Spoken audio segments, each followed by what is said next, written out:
байқаймсыз, көп дүниеден тез жағатын сақтыз. Жобалар мысалға өзіме керекті бір реакция болмаса, халықтан болсын, адамнан болсын, мен ол жобамен ары қарата айналысу керек емес деп ойлаймын. Себебі халыққа керек емес, мен түсіндім. Мынандай сөз бар, иә?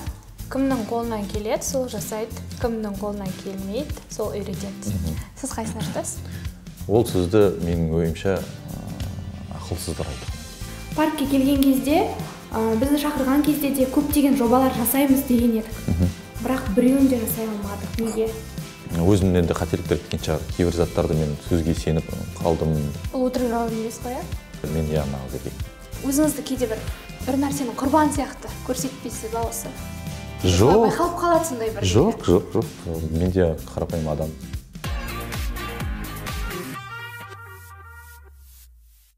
Қалайсыз? Сәлем, жақсы. Көңіл-күйіңіз қалай? Тамаша. Таңертең тамаша болды. Негізі көңіл-күйіңіз құбылмалы ма? Әрине. Жиі ауысып тұра ма? Иә, өмір болғасын. Күнде біздің Атыраудың жолымен өтіп кетсең болды. Кейде көңіл-күйің ауысып кетеді, мың ауысады. Неге жолымен өтсе? Біздің жүргізушілердің. Білесіз, мәдениеті қандай болады. Кесіп өтеді, жол бермейді, қызылдан өтіп кетеді деген сияқтылар. Сіз өзіңіз мәдениетті жүргізушісіз ба? Деп санаймын, мәдениетті жүргізуші. Біреуге ұнамайтын да шығар. Мен өзіме ұнайды, жай жүрген ұнайды, асықпай, әуенмен, жан-жағыма қарап деген сияқты. Бүгінгі сұхбатқа дайынсыз ба? Дайынмын, әрине. Мынадан бастағым келеді. Мен қазір сіздің досыңыз Нұрберген Мақым қызмет ететін ұжымда жұмыс жасаймын. Бір кезде сіздің де қол астыңызда қызмет еттім. Әрине. Нұрбергеннің мысы мені басады. Бірақ сізден ондай сезілмейтін. Неге деп ойлайсыз? Ол сұрақты өзіңізге қою керексіз. Жоқ, негізі.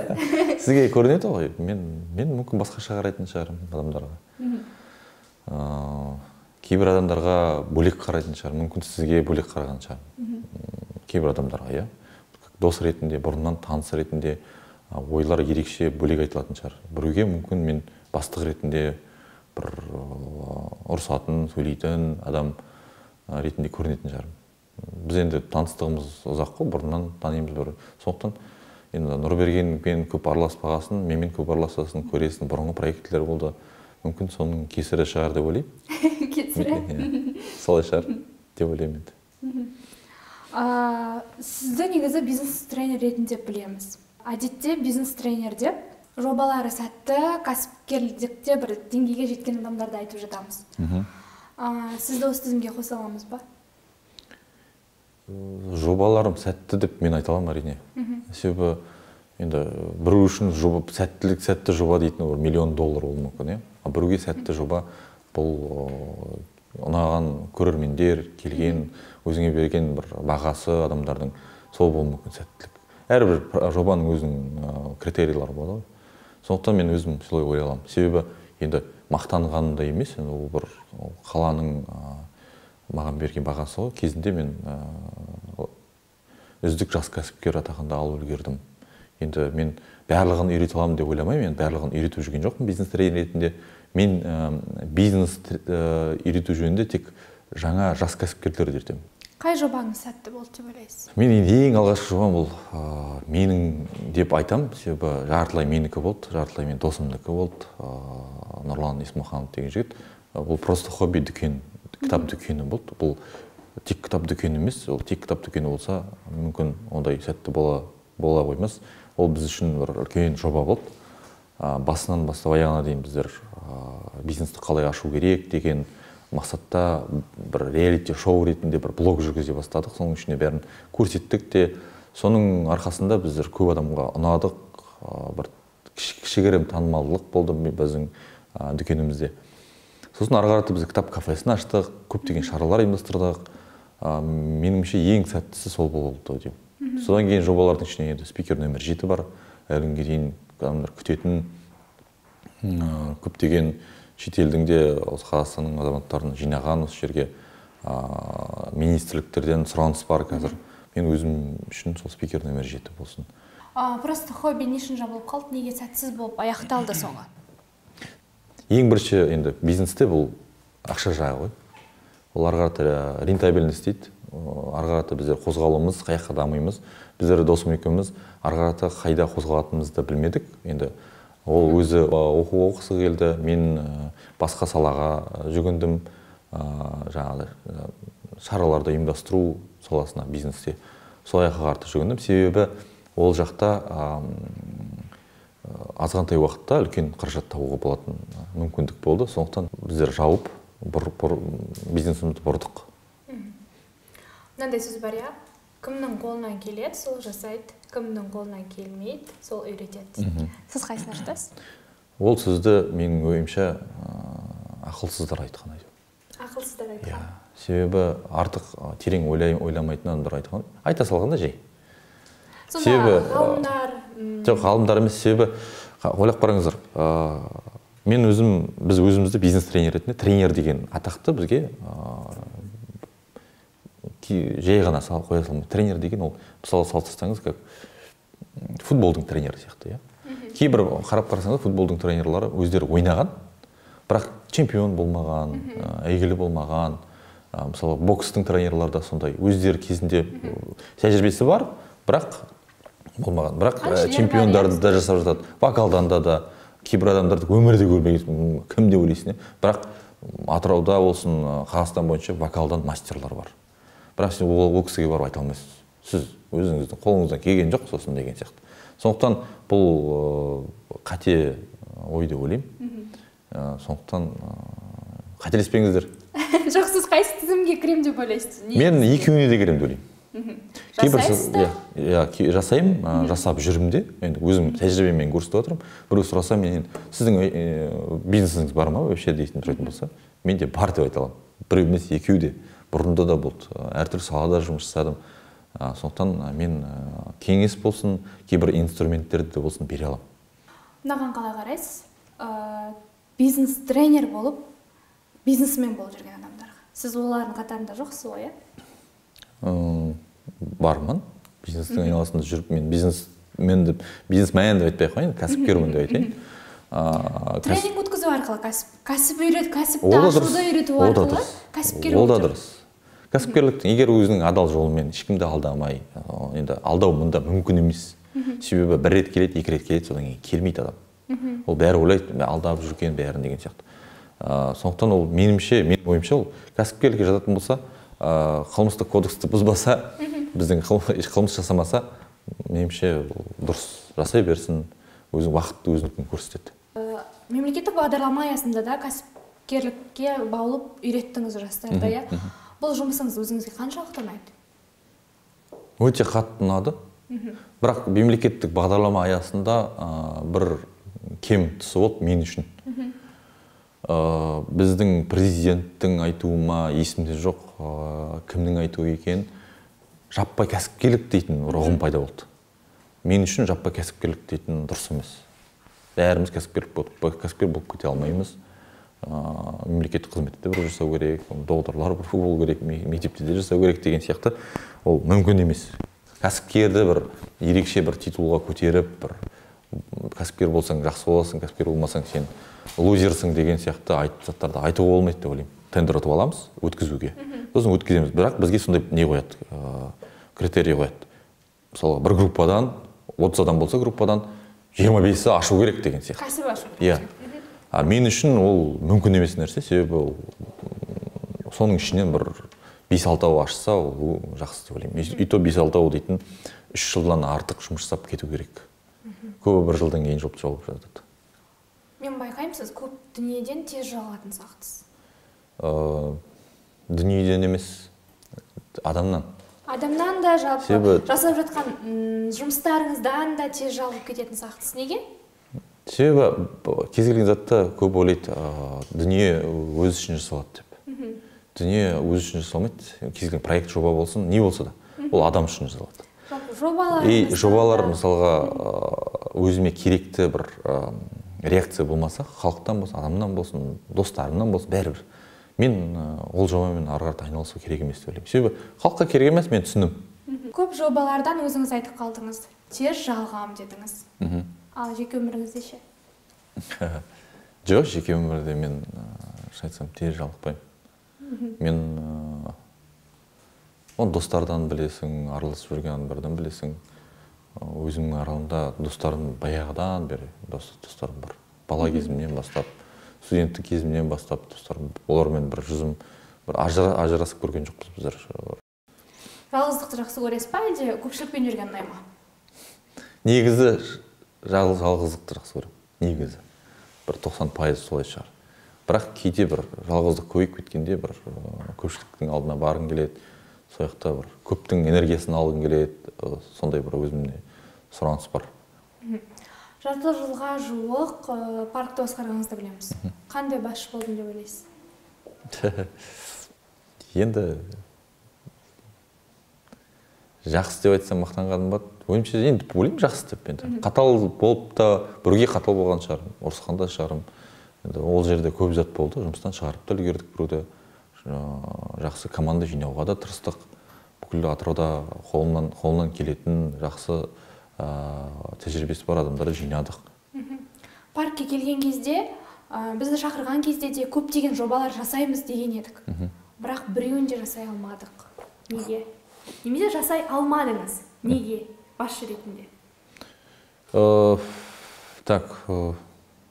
Жасайғанда негізі көбі жасалды. Көп емес, енді бір 2-3 жасалды. Бірақ өзіме ұнайтын деңгейде емес. Себебі менің өзім назарым кәдімгі шаруашылық сұрақтарға ауып кетті. Соған батып, соны шеше алмай, көп заттар соған кетіп қалды. Энергияның бәрі соған кетіп қалды. Сондықтан бізде кез келген шараны ұйымдастыруға ресурс та болған жоқ, мүмкіндік те болған жоқ. Сондықтан біздер көп нәрсені қалдырдық. Себебі біздің бастағымыз келген, жасағымыз келген шаралардың бәрі халыққа ұнады, бірақ бастап тағы да тыстаған дұрыс болмас деп көбін бастаған жоқпыз. Бұнда жобаларды жасай алмауыңызға кім кінәлі?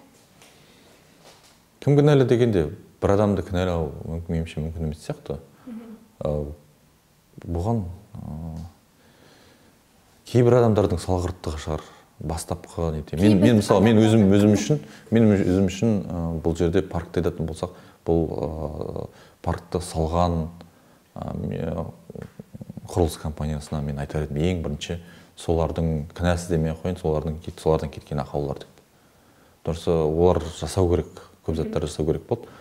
Енді парк дейтін өзінің жүйелі жұмысын жасау керек, біздер алаңдамау керекпіз.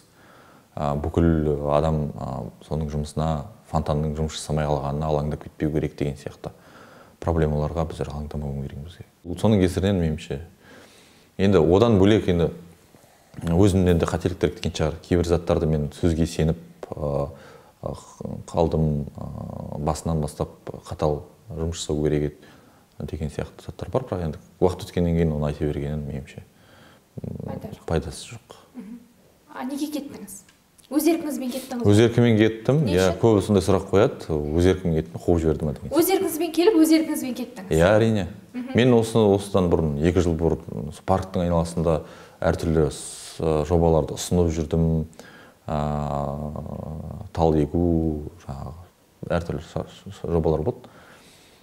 Соның арқасында көзге түсіп шақырды. Соңында мен өзім шын айтсам, енді білесіз, мемлекеттік қызмет ол. Ондай қаражат көп болған жоқ, зарплата дейтін. Сосын мен өзім отбасылық сұрақтармен байланысты кетуге керек болдым. Біріншіден, ең бірінші мәселе сол. Екіншіден, енді кез келген адам алға қойған мақсаттар бар, алға қойған өзінің пландары бар. Соған жете алмайтыныма көзім жетті де, сол жерде содан кейін кетуге мәжбүр болдым. Бұл өтірік жауап емес қой, иә? Шын, жауап. Мен ешкімді алдап керек емес. Бұл жердегі де бұрында жасап келе жатырған жобаларыңыздың да біреулер емес, сіз өзіңіз жалғып немесе бір ситуацияларға байланысты тастап кететін болып тұрсыз ғой, иә? Иә, әрине, біреуді кінәлап пайдасы да жоқ. Біреу бір саған зиянын қатты тигізе алмайды ғой, бір аузың жауып, қолың байлап деген сияқты. Ол өзің істей аласың, қазір әлеуметтік желі бар, неше түрлі ресурстар бар. Бірақ енді мен өзім ойлаймын, алдағы уақытта паркте жасалмаған жобаларды қолға алып жасаймын деп. Сіз өзіңізді нағыз еркекпін деп есептейсіз ба? әрбір адамның өзінің басында нағыз еркектіктің тұжырымдамасы бар ғой. Сол тұжырымдама бойынша мен нағыз еркекпін. Біреуге мүмкін басқаша шығар. Енді әртүрлі ойлайды ғой адамдар. Нағыз еркекпін. Кейде бір Фейсбуктағы жазбаларыңыздан, болмаса өзіңізді кейде бір нәрсенің құрбан сияқты көрсетпейсіз ба осы? Жоқ. Байқалып қалады сондай бір. Жоқ. Мен керісінше, мен көбісі сөйтіп ойлайды. Көбінесе мен бірақ сарказммен сөйлеймін Фейсбукта. Себебі әлеуметтік желіде мен жалығып үлгерген адаммын әлеуметтік желіден. Өзіңіз айттыңыз ғой, заттардан жалығады деп. Мен керісінше сол үнемі жалобы жасайтын, үнемі сондай адамдарға сарказммен жазамын көбінесе. Қусырлық қылған сақтысыз? Жоқ, өзіме ыңғайлы. Алдында сол алшақ тұрғасын. Сізге қалай ыңғайлы, солай жалғастыра берейік. Қоғамдық көзқарастарыңыз қаншалықты маңызды деп ойлайсыз? Кімге? Сіздің қоғамдық пікірлеріңіз, Фейсбукта жазған, сол арқылы бір адамдарды өзгертуге, болмаса біреуге үлгі болып жүрмін деп ойламайсыз ба? Сөйтіп айтады адамдар. Біреуге үлгісің сен. Жазып жүргеніңді дұрыстап жаз, артық зат жазба, артық зат көрсетпе деген сияқты айтады. Бірақ шын айтсам, енді үлгі шығармын, енді үлгі болатындай жасқа жеткен шығармыз. Көп жерде көз алдында жүреміз. Бірақ шын айтсам, мен өзім мен үлгі болайыншы деп ойламаймын. Мен үлгі алдыңдар деп жазып көргенде жоқпын. Маған қараңдар міне деген сияқты. Көреді алатын адам алады, бірге ұнамайды, бірге ұнайды деген сияқты өздері біледі ғой. Бірақ өзіңізді жақсы көресіз? Өзің жақсы көрмегенде қалай өмір сүресің? Неше пайызға жақсы көресіз? Бір 90% жақсы көретін шығар. Мен ол шкала әртүрлі болады. Кейде 0-ге дейін түсіп кетеді, кейде қайтадан көтеріледі. Кері шақырса, мемлекеттік қызметке келесіз ба? Жоқ деймін. Мен келем мемлекеттік қызметке, мемлекеттік қызмет ретінде екеніне қарамастан, егер бір жақсы үлкен жоба болатын болса. Үлкен жоба деген жаңа тың жоба болатын болса. Жалақысына қарамайсыз? Жалақысына қарамаймын. Ол жерде де тағы сондай болса, барлығын қайтан басынан бастау керек болса, енді мен сабақ алдым енді. Мемлекеттік жобалардың, мемлекеттік жүйені жұмыс жасап көрдім, қалай жұмыс жасайды, қалай онда шаруалар шешіледі, соның бәрін көрдім. Енді бір сабақ алғандай болдым. Мен ондай қателерді жібермеймін. Қалай шешіледі екен? Көбінесе өте жай шешіледі, өкінішке орай. Бір жынысты некеге қалай қарайсыз? Көрмеппін ондай. Шын айтсам. Көрмепсіз? Жоқ, шын айтсам, енді телевизор бәріне көрмеппін, шын айтсам. Бұлай енді алыстағы нәрсе бізге бәрібір болып көрінеді ғой, бола берсін, мен шаруам түгел болса ол емес пе деген сияқты. Бірақ енді бір көз алдымда көрсем, бір екі жігіттің құшақтасып кетіп бара жатқан, бір-бірін сүйіп той жасап жатқан көрсем, мүмкін мен дейтін күлкіден жарылатын сияқтымын ол жерде. Немесе екі қыздың күлкіден жарылатын сияқтымын. Енді біз үшін жат нәрсе, мен енді айтпаймын енді. Бірақ қоғамда бар, қазіргі уақытта біздің елімізде де бар. Сөйдейді. Атыраудан көрген жоқпын, Алматыда бар деп естідім. Елімізде бар. 4 баланы әкесіз. 4 қыздың. Болашақта 4 қыздың. Болашақта бір қыздарыңыз сондай жолға түсіп кетсе, қайтер едіңіз, қалай қарайсыз сонда? Енді бірінші сыйлау керек қой. Мен енді қыздарымды сыйламау мүмкін емес. Бірінші сыйлау керек оларды. Сыйластық болу керек. Басқаша енді мен айта алмаймын. Енді болдыртпай отырсасың ғой, айтсаң, ол ертең адам қоғамға қарсы өмір сүру қиын. Адам қоғамнан бөлек тыс өмір сүруді қиын. Сондықтан қазір қоғам, біздің Атыраудың қоғамы болсын, Қазақстанның қоғамы болсын, ол нәрсені қабылдамайтын болса, мен әрине басында қарсы боламын. Бірақ ары қарата мен енді біреулер артық кетіп жатады. Біреулер артық кетіп, өзінің туған балдарынан бас тартады, немесе ұрып, соғып деген сияқты. Мен ондайға бармаймын. Бірақ енді басыма келмесін. Бұрын бір қоғамның тәрбиесіне айналысатын едіңіз. Араласатынсыз, белсенді болатынсыз, шаршап кеткен сақтысыз соңғы кезде. Шаршадым. Шаршағанда қалай болады? Бірінші себеп шаршау. Өте шаршадым, себебі ештеңе өзгермейді. Көп зат өзгермейді. Ештеңе деп айтпай ақ қояйын. Кейбір адамдар өзгеріп отқан шығар, өзгермейді. сол жартас, сол қалды жартас болып. Бірақ енді бір жағынан өзімде біреуді үйретемін деп өзімді дамытуға ұмытып кеттім.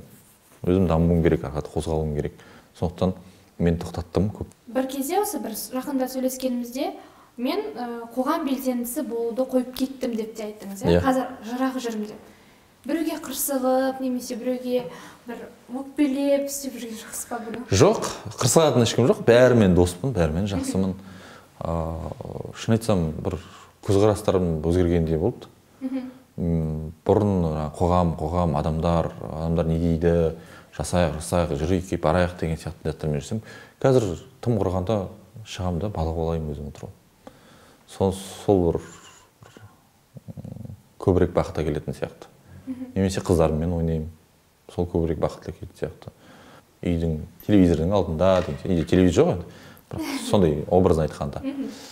Сондайға жақын шығармыз қазір. Той-томалақ. Той-томалаққа жиі барасыз ба? Жоқ, бармаймын. Той-томалаққа баратын сияқты болып тұрмын енді. Барайын деп жүрсіз. Есейіп келе жатқан сияқтымыз. Бұрын той-томалақтан көп қашатын едім, барма. Жоқ, бірақ бәрібір әлі де әлеуметтік желіде белсендісіз. Бірақ бұрынғыдай өткір жазбалар жазбайсыз. Өткір керек емес. Неге? Үйренетін адам үйренеді, түсінетін адам түсінді баяғыда.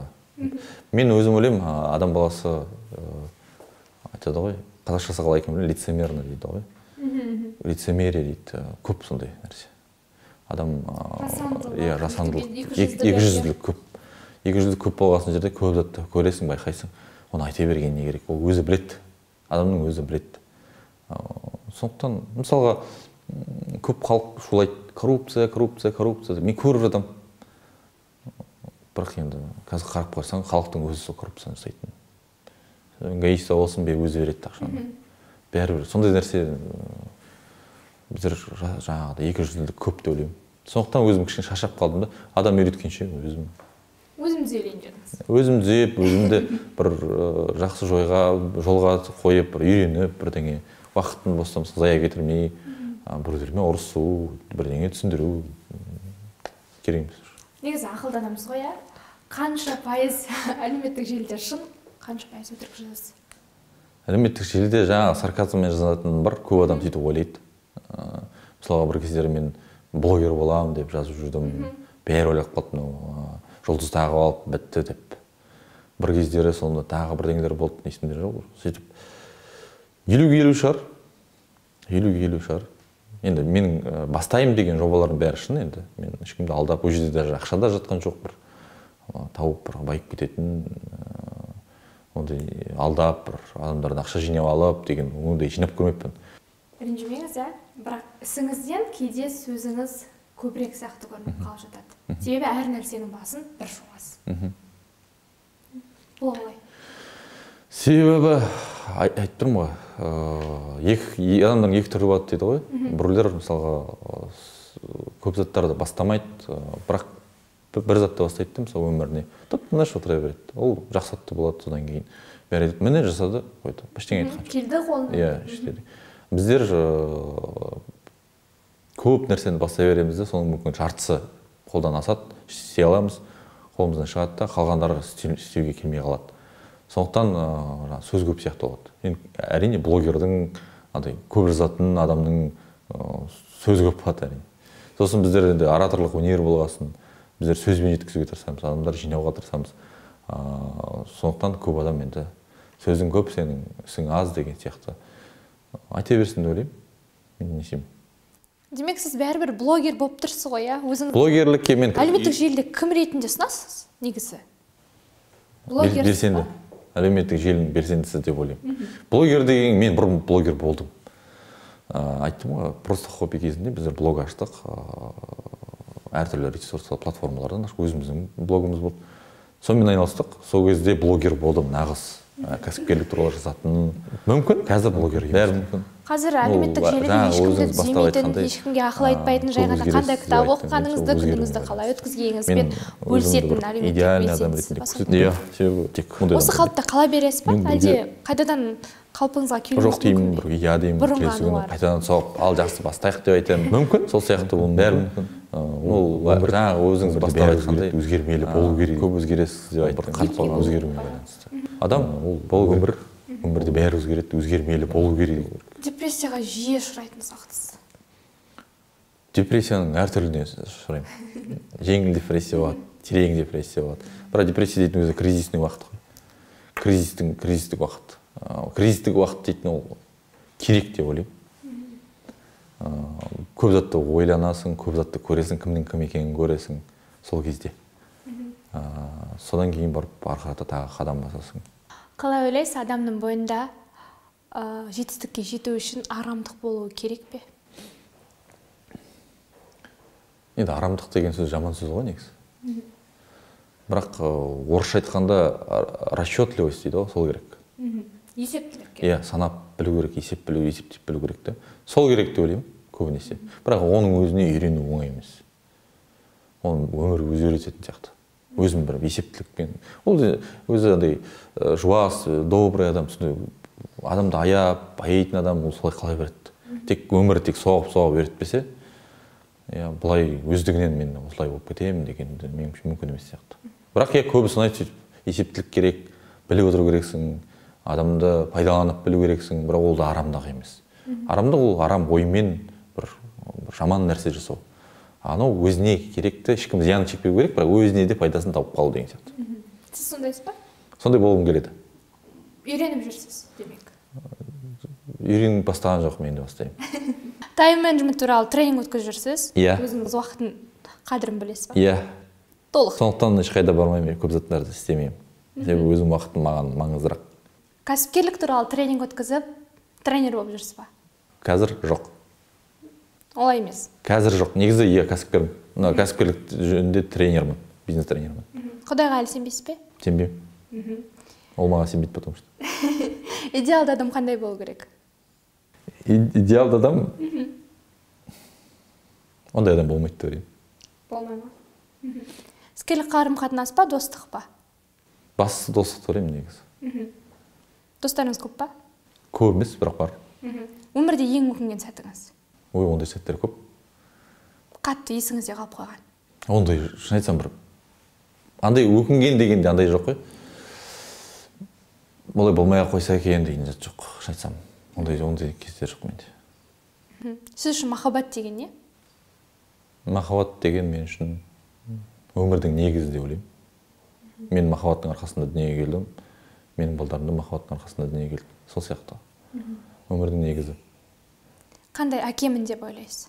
Жақсы әкемін деп ойлаймын. Енді қыздарым керісінше айтып көрген жоқ. Шетелге кетем деп жүргенсіз, әлі сол ойдасыз ба? Иә, әрине. Кетесіз ба?